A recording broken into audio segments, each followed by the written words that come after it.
Welcome to Perspectives El Paso. I'm Professor Leon Blevins, Professor of Government at El Paso Community College. As most of you know by now, after these years of this program being on air, I'm also known in El Paso as Uncle Sam. Now today I'm not wearing my full dress uniform as Uncle Sam, I'm wearing the informal outfit of Uncle Sam. Today I have some wonderful guests from the organization known as the Vietnam Veterans of America. And before I introduce them, I'm going to read just a little bit of something from a book that I brought with me, War Letters. And some of these letters from this book around 2001 are from the war in Vietnam. As you notice, I brought a mailbox here for today. And I want to read just a little bit of a letter that was written to President John F. Kennedy by a woman named Bobby Lou Pendergrass, whose brother, James McAndrew, had been killed in Vietnam in the very early days of that war. And she writes to President Kennedy and she asks him this question.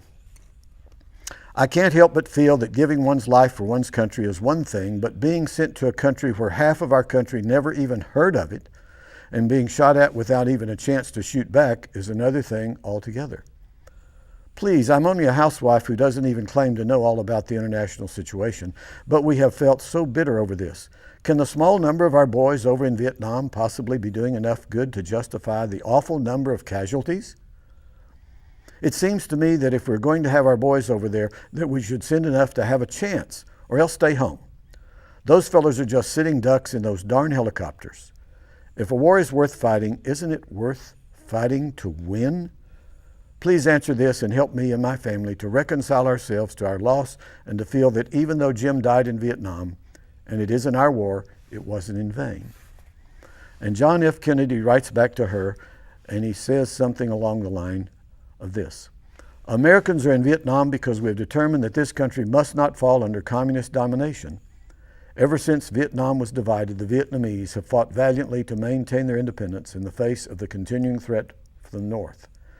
Shortly after the division 8 years ago, it became apparent that they could not be successful in their defense without extensive assistance from other nations of the free world community. If Vietnam should fall, it will indicate to the people of Southeast Asia that complete communist domination of their part of the world is almost inevitable.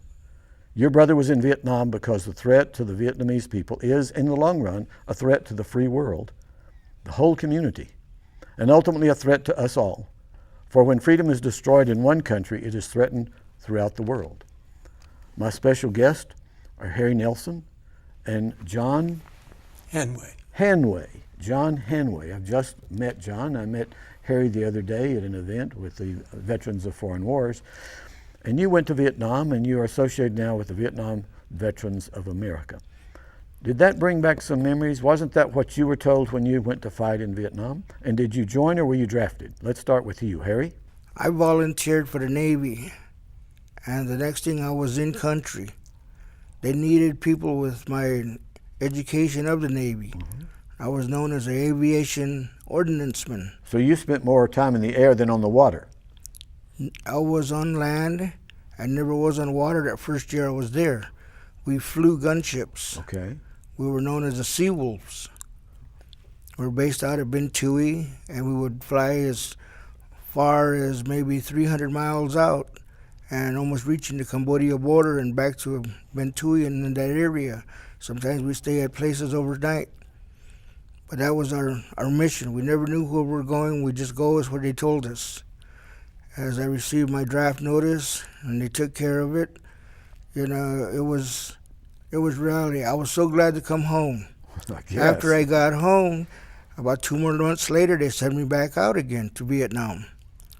But on that time, I was on a carrier, and we were off the coast of Vietnam looking for submarines to make sure they wouldn't come inland. I didn't think about that when I was in country, but I knew what was going on in country when I was out at sea. And it brings back quite a lot, just listening to you about helicopters and the fighting that's going on then. It was chaos. I had a brother-in-law. He eventually died of Agent Orange that was being sprayed on the troops in Vietnam, and he was on some kind of gunboat while he was in Vietnam. He was on the water. Now, John, what about your experience? Were you drafted? Did you join? And what kind of operations were you involved in? I volunteered. I didn't volunteer for Vietnam. I pulled the tour in Panama first, got me acclimated and ready to go. I came back and they sent me directly to Vietnam on the first trip. We was in the Third Corps area, which runs from Saigon to the Cambodian border. We run search and destroy missions, set up ambushes. We got into some things that's called pacification, where we try to make the people in the area happy so that they'll have something good for us, to say to us. And you meet a lot of people when you go over there. You got a lot of different opinions from people that come. You take them with a grain of salt and listen to them. They might be the same as yours, but everybody's got their right, and that's why we were there anyway, to stand up for freedom. Yeah, exactly. Now, most people in today's time in El Paso may not realize that El Paso Community College, this location, this school, started filled with veterans coming back from Vietnam. As I went to my classes, most of them, I think 70% of our student population in 1972, when I started teaching here, about 70% of our population were students coming back from Vietnam and going to school on GI money. Did either of you take advantage of that and take some classes on some money when you came back from Vietnam? When I came home, I did go to a college to try, but I realized my mind was on other things. I couldn't get them out of my dreams. I couldn't sleep. Everything was confusion. I couldn't believe I was home, so I didn't continue with the college. I just stayed where I worked, and meeting a lot of veterans who had came back. It was reality. We're home. It was hard to believe that. Right, that you survived it. Yes, sir.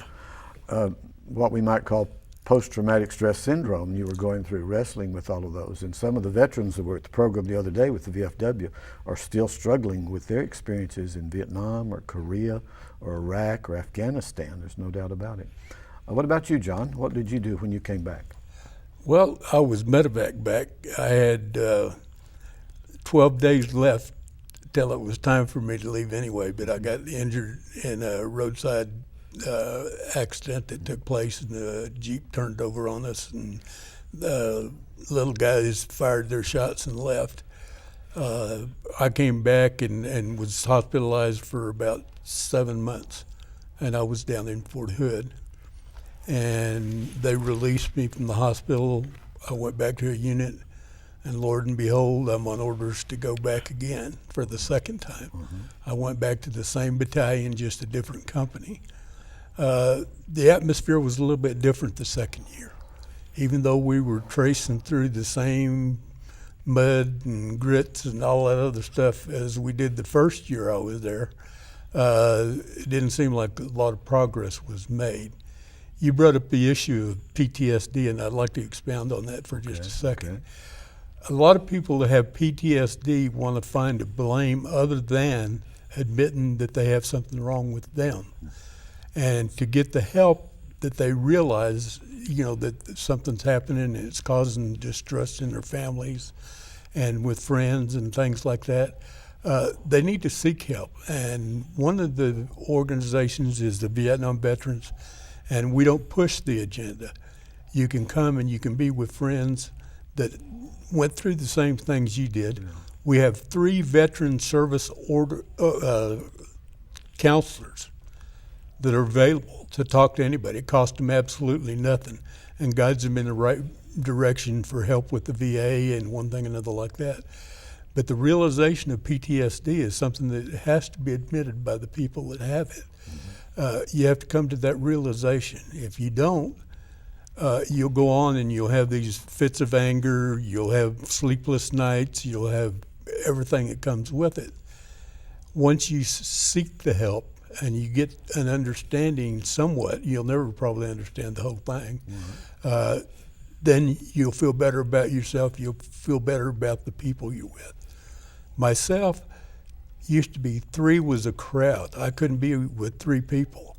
Now it doesn't bother me. If there's 100, 200, 300, it doesn't matter. I can get through that. But I admitted to myself that I had the problem, and I got the help that I needed by way of the VA, and then one of the places that's not too far from here, right down the street, the Vet Center. They're tremendous support for veterans. I would encourage anybody that's out there that has an inkling that they have PTSD or maybe thinking about it, they have fits of anger, lack of sleep, a multitude of things, that they come and they see one of our veteran service officers and let them guide them in the right direction to get started on this. It's a heck of a thing to have PTSD. You know you have something, but you don't know what it is until somebody hits the nail on the head. Then you can come to the realization and you can get over, or not over it, you'll get better with it. Well, you told me before we started this taping that you're membership chairman for this organization. Yes, here. I am. And you brought some material to share with us. We want you to share a telephone number so they can get in touch with you if they want to join your organization or get the very help you're talking about. Okay, my membership card has got all the information that's listed on there. My home phone number is 593-8151. My cell phone number is 234-6663. Now you brought some materials, and I'm going to get my co-producer, Marco Lara, to weave some of these into the show for this discussion. So you have a pamphlet. The pamphlet explains the VVA, and there's a membership in the back. It gives people a better idea of what we're doing. We're not just there as for the veterans. We're here for the community as well. Okay. Now, we have an endowment with the community college. We also have an endowment with UTEP. And the priority goes to veterans kids, spouses, that type of thing, and then other kids that are in need of assistance. And then you have a little pamphlet here. What is this? This is our weekly magazine. It's no longer printed in the hard copy, or very little in the hard copies, and it passes information along to the people. There's places in there you'll see letters from the president, from the vice president, which Harry Nelson is our vice president, from the chaplain, and just general information that comes by way of maybe the VA or somebody else. Things that are happening. Things that are happening, changes and things like that, where we can, pass that along to people. Not only are we a camaraderie organization, we help the community. We have several places that we donate to. I mentioned the 2 already, the 2 universities. Right. But like candle lighters that take care of the little cancer-stricken victims. And we also do their deliveries on Thanksgiving and Christmas, their baskets. We do that on a volunteer basis. Elementary school is downtown. They're about the poorest neighborhood around, and we support them. So you're a service organization. Oh, yes. We to the services, if people come to us with a service orientation, we can help.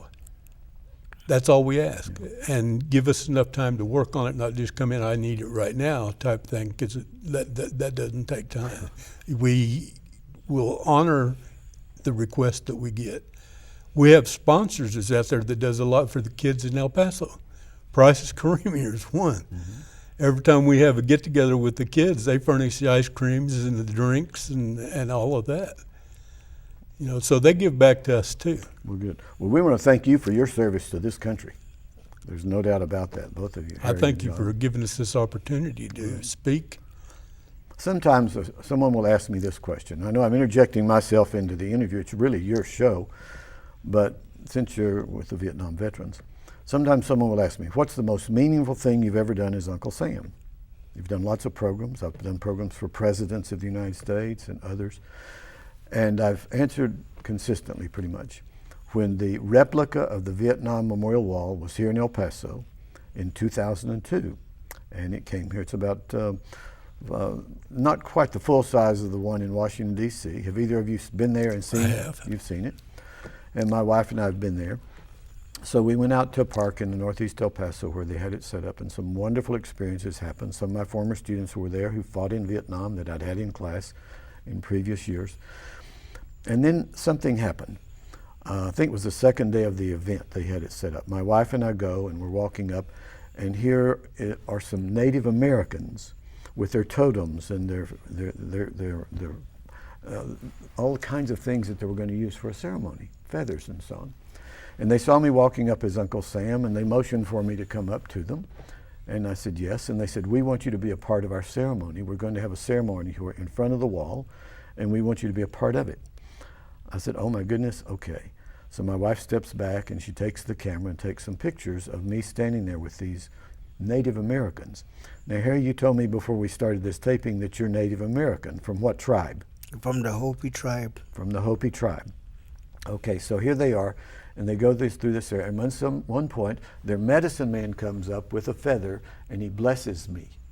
Uncle Sam, blessings.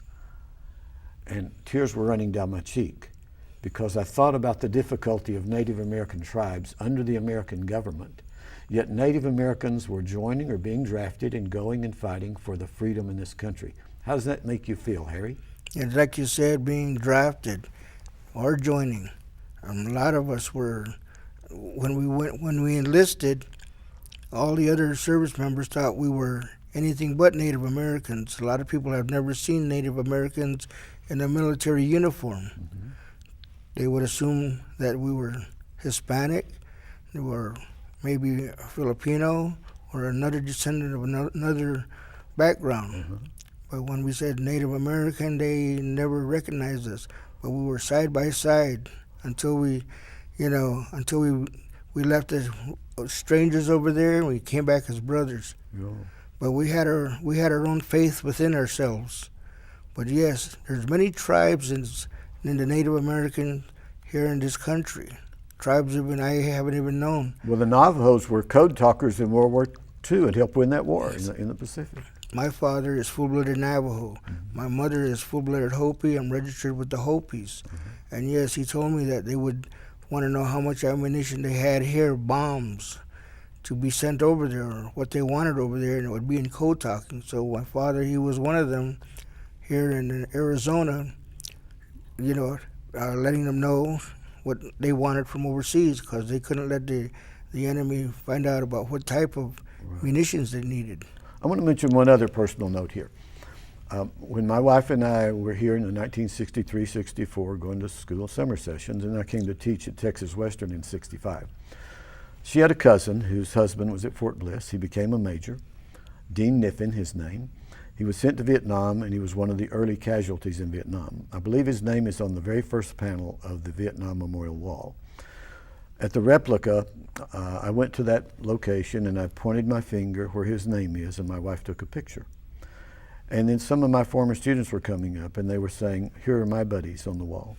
One man comes up to us, and he said, let me count off, and he counted off, I believe, 11 names of his buddies on the wall. The wall is designed so that they didn't do it alphabetically, they did it by units that were killed on a certain day, or individuals killed on a certain day. So I prayed with a number of those people and posed for pictures with a number of those people. In many cases, you were drafted. Weren't you fighting for your buddies? A lot of what really put the ferocity of your own fighting was because of the guy on your right and your left. I keep hearing that. We were fighting for the United States. You were fighting for the United States, but also you get into the combat, you're fighting for your buddies that you know could die. Now that man had, survivor's guilt. Why did I live and they died? Didn't you ever ask you that question, why you saw some of your buddies die and you survived? Yes, that's one of the few questions that we ever talk about, but yes, it's true. Why him? Why can't it be me? He's got family and a wife maybe, so since I wasn't married, I said, why couldn't it have been me instead? Yeah. And here I am today, after all these years, I can remember just everything what had happened. Uh-huh. You triggered a word when you're saying helicopters, and when I remember the choppers we had, it just, automatic thoughts that went into my mind. It was bad and good and bad. Right. Now, John, what about you? You're fighting for country, you're fighting for mother of the United States, apple pie, and all these things, but you're also fighting for your buddies. You kind of get away from the family when you're over there. You're associated with people that every day. You're in the same hole with people every day. They watch your back. We watch their back. And to take care of each other. You never seen camaraderie like we had the first year that I was over there. Everybody, regardless of who they were, everybody got along. We knew everybody. The second year was different. It seemed like everybody just wanted to go in their little groups and start to hang out and stuff like that, and didn't fit in with everybody. And I think that caused us harm in the battle that we were trying to do. Instead of being team, they were individuals, thinking Yeah. about themselves and individuals.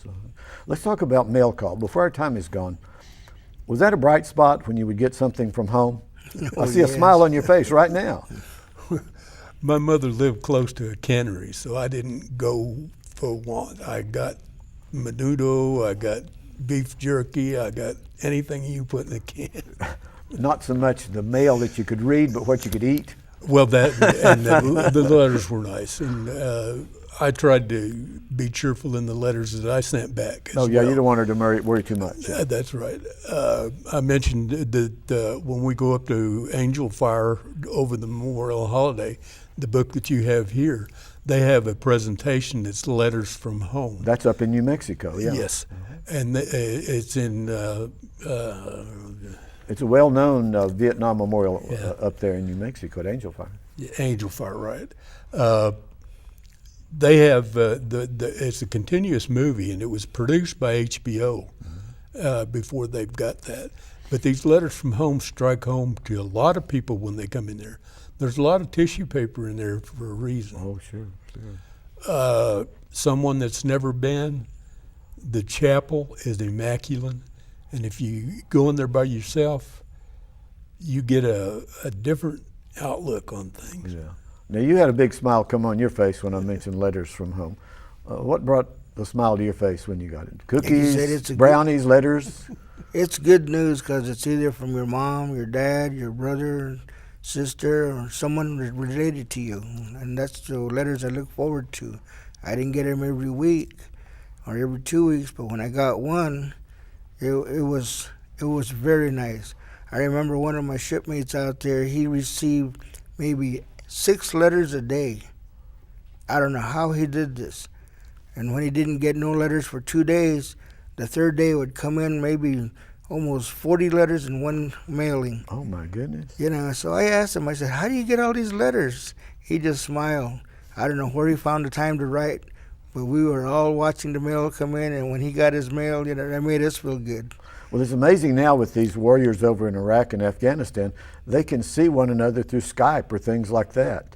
You didn't have that kind of thing. No, we had a telephone line that would be used maybe once a month that everybody can go and call home, and it was only for 3 or 5 minutes, and then they have to let the next person on there. It wasn't very long, just so you can hear their voice, and they can hear your voice. So that was a morale booster for you, in country. In country, on certain bases, and it wasn't permanent. It was just like say once, or maybe once a month, or maybe once every 2 months.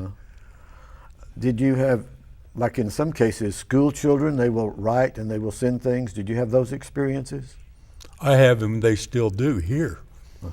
We go out and visit the schools here, and the kids before the holidays always give their teacher the letters to give to us. Oh, okay. And we go out there close to the holidays, and that's where I said Price's Creamery comes in with their delicious little snacks and things like that.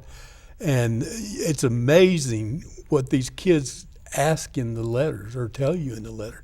They know more than their parents think they know. Aren't you glad now that Vietnam veterans are being recognized for their service? Because when the war was ending, I remember this vividly, there was many negative feelings about Vietnam veterans coming back and not being greeted, and some of them being treated very rudely, very badly.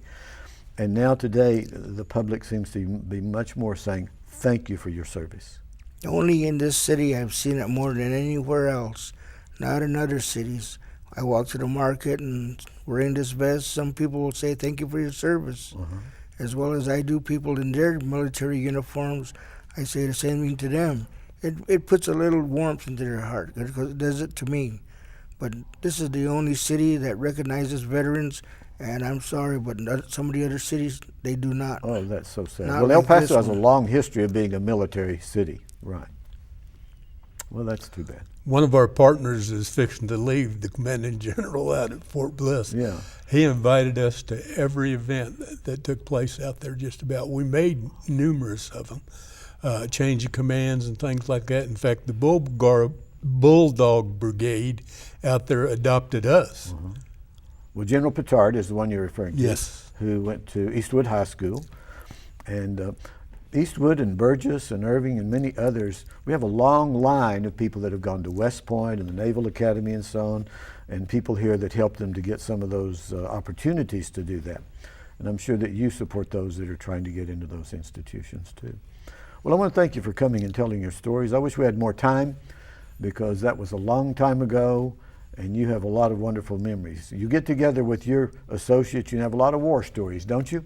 Many. Many worse than. And I heard you telling some of them the other day at the VFW Hall. And so thanks for coming today and sharing these stories with us. Thank you for the invite, and I appreciate being able to put us out and forward where we can maybe draw some members in, and the numbers that I provided there, and I'll do it again if you'd like. Okay. Well, our co-producer, he's going to weave those up on the screen. He may even do it right now as I'm talking to you here at the end of the program, so that it's a reminder that someone needs to get in touch with you, because you could help them and they could help you. Thanks. Thank you very John, much for having me. for being here today. We do have coffee at this. Oh, and Mr. Hopi. Harry, we're glad to What have we you. missed is we get together on Saturday at the El Serape restaurant that's in between Montana and Airport Road. Bingo Plus that's over there, and then the back side of that. And we get a pretty good gathering that come over, and we pass along a lot of information there. And vets that don't go anywhere, they're welcome to come. They feed themselves, of course, Right. but they can see what it's all about. Fellowship. Fellowship. Fellowship. A common bond between you. Bond of brothers. Band of brothers. Well, thanks for watching Perspectives El Paso. I try to bring you some interesting shows and interesting people, and these two fellows are very interesting people. Thanks for being with us. Thank you. I'm Leon Blevins from Community College.